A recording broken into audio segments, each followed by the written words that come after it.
Hello friends, welcome back to my channel Krittika's kitchen diary. আপনারা veg paneer, cabbage manchurian তো অনেক খেয়েছেন, কিন্তু কখনো আলু মাঞ্চুরিয়ান ট্রাই করে দেখেছেন? আজ আমি আপনাদের সাথে শেয়ার করব ঘরে থাকা সাধারণ আলু দিয়ে খুব কম সময়ে তৈরি রেস্টুরেন্ট বা স্ট্রিট স্টাইলের অসাধারণ স্বাদের আলু বা পটেটো মাঞ্চুরিয়ানের রেসিপি। আর ভিডিওটা ভালো লাগলে অবশ্যই একটি লাইক, কমেন্ট ও শেয়ার করে আমার চ্যানেলটিকেও সাবস্ক্রাইব করে দেবেন। তাহলে চলুন দেরি না করে রেসিপিটা দেখে নিই। তো আলু মাঞ্চুরিয়ান বানানোর জন্য এখানে আমি সবার প্রথমে 3টে বড় সাইজের আলুর খোসা ছাড়িয়ে সেটাকে ভালো করে ধুয়ে গ্রেটারের বড় সাইডটা দিয়ে গ্রেট করে সেটার থেকে জলটাকে ভালো করে স্কুইজ আউট করে বের করে দিয়েছি। এবার দিয়ে দেবো হাফ চা চামচ গোলমরিচের গুঁড়ো, হাফ চা চামচ চিলি ফ্লেক্স, 1 টেবিল চামচ গ্রেট করে নেওয়া আদা আর কুচনো কাঁচা লঙ্কা, দেবো স্বাদ মতো নুন, দেবো 2 টেবিল চামচ পরিমাণে কর্নফ্লাওয়ার আর দিয়ে দেবো 1 টেবিল চামচ পরিমাণে চালের গুঁড়ো।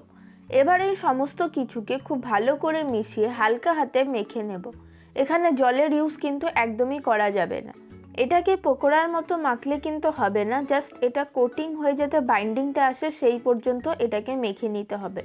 মানে এটাকে হাত দিয়ে এরকম গোল করলে এটা ইজিলি বাইন্ডিং হয়ে গোল হয়ে যাবে।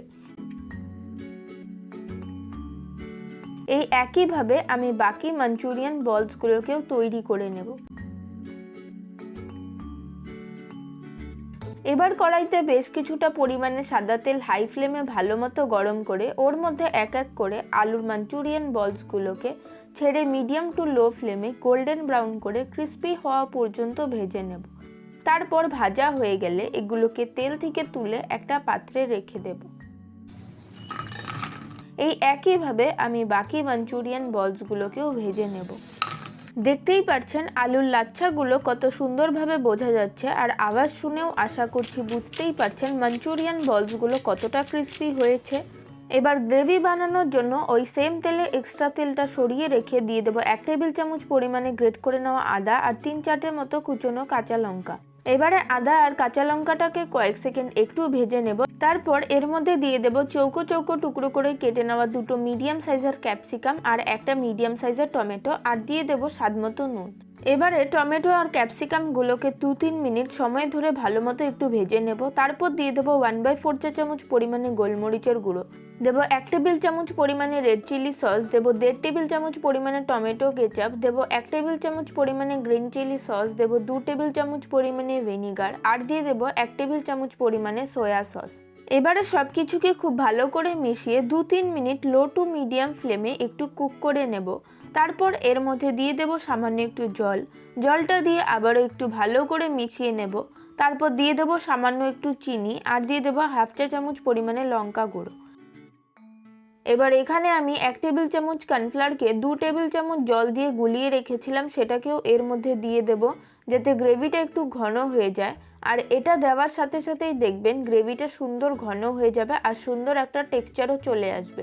এবার এর মধ্যে ভেজে তুলে রাখা মাঞ্চুরিয়ান বলসগুলো দিয়ে দেব।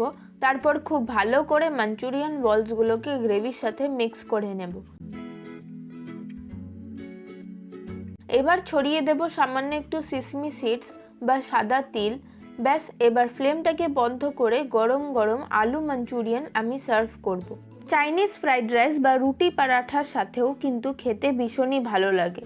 আমার আজকের এই রেসিপিটা আপনাদের কাছে কেমন লাগলো অবশ্যই জানাবেন। ভালো লাগলে আপনারাও অবশ্যই একবার বাড়িতে ট্রাই করে দেখতে পারেন। আশা করি আপনাদেরও ভীষণই ভালো লাগবে। আর রেসিপিটাকে ইউটিউব থেকে দেখে থাকলে চ্যানেলটিকে সাবস্ক্রাইব করে পাশে থাকা বেল আইকনটিকেও অবশ্যই প্রেস করে দেবেন। আর ফেসবুক বা ইনস্টাগ্রাম থেকে দেখে থাকলে পেজটিকে ফলো করে দেবেন। আজকের মতো এই পর্যন্ত, দেখা হবে পরের ভিডিওতে নতুন কোনো রেসিপির সাথে। ভালো থাকবেন, সুস্থ থাকবেন, ধন্যবাদ।